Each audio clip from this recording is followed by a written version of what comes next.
Okay, aloha, and thank you for joining us on this very special edition and Live at the Legislature. We're coming to you live Tuesday morning, March 31st. For those of you watching the TV feed live right now, we're having some technical difficulties with the video, so we appreciate your patience. But I'm told that the audio is coming across fine, so hopefully we'll be able to get information that we need to you. Thanks for bearing with us as we adjust, as all of you are adjusting to this unprecedented situation.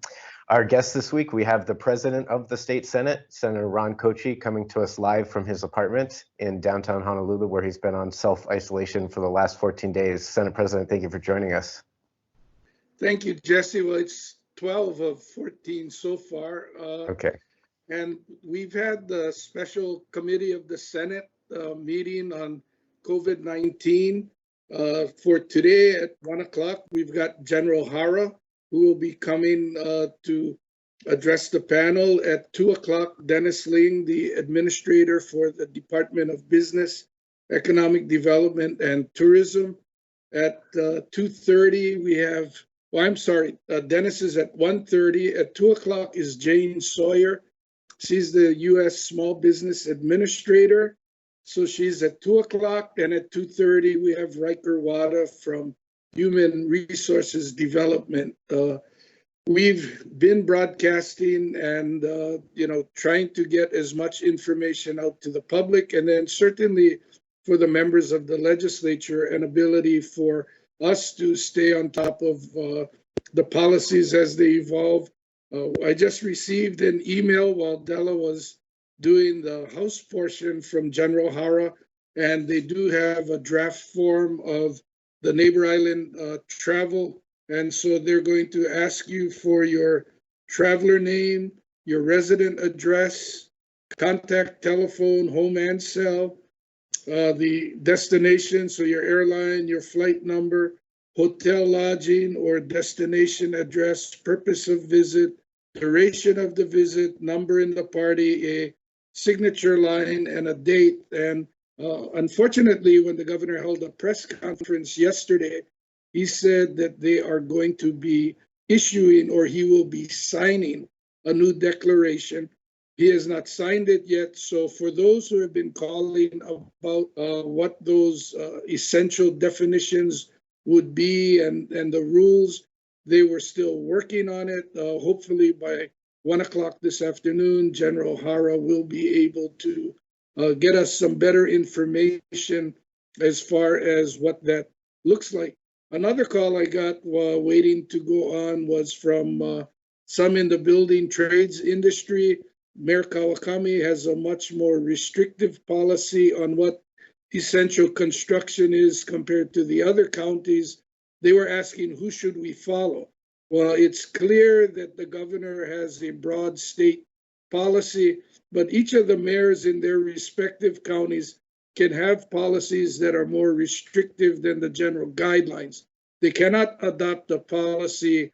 As an example, they couldn't say you don't have to quarantine, but they can say we think that these are essential. They can be more restrictive. So in the case of Mayor Kawakami, unless it's essential government infrastructure or affordable housing, he has pretty much said, we're not going to let other construction occur.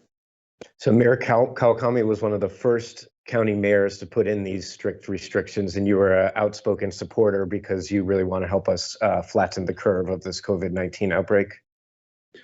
Yes, and then clearly being, in self-isolation, I've been watching CNN day and night, as well as reading a lot of material, and it's clear that, the self-isolation or staying at home, minimizing our movements is the best thing that we can do to combat the spread of COVID-19.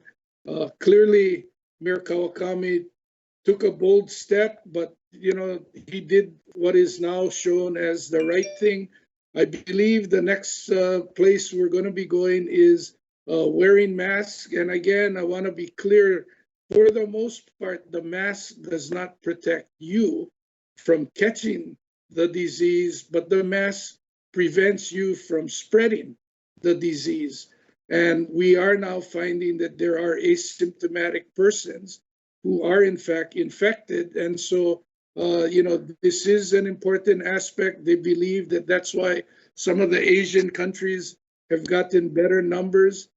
Testing has become more available. It will help us succeed. And then circulating in social media spots. And if you go to the Hawaii News Now website, they did a piece with Dr. Carl Kim from the Natural Disaster Institute at the University of Hawaii. They have a quick questionnaire that they would like you to fill out, and that would help in the contact tracing. I filled it out. It was very quick. The other thing that I did, and one of the strongest things that we can do to ensure our recovery when we hopefully return to normal, is to fill out the 2020 census. Make sure that we get all of the money that would be coming to us. If you have access to the internet, all you have to do is go to My Census 2020. It'll come up. When I did it, it was like 3 to 5 minutes, very quick to complete. But let's not leave the federal dollars on the table that we will so badly need when we get into the recovery period.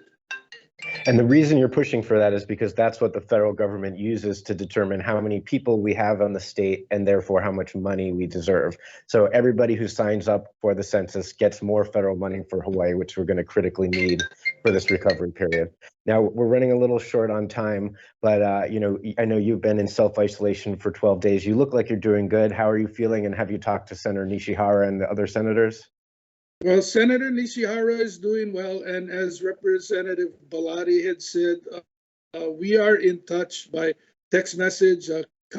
Senator Kahele, Senator Keokaloli have regular Facebook Live programs. I joked with Senator Keokaloli, he's my new favorite program at 7 p.m. Former Council Chair Mel Raposo has set up a couple of Zoom Facebook Lives that I've participated on.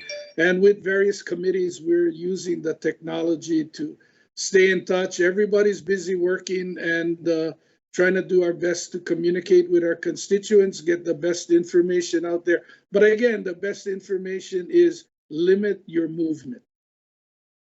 Well, thank you so much for welcoming us into your home and experimenting with us while we do this new virtual Live at the Legislature, which we're going to keep doing for the time being as we help to flatten the curve and prevent the spread of coronavirus. So we really appreciate you taking the time to join us this morning, Senate President, and we're going to keep doing this every Tuesday morning. And this replays Wednesdays at 7 p.m. on Olelo and on all the neighbor islands, including Ho'ike. Thanks to everyone on Kauai who's watching us right now, and thanks, Senate President, for joining us. Aloha. Aloha.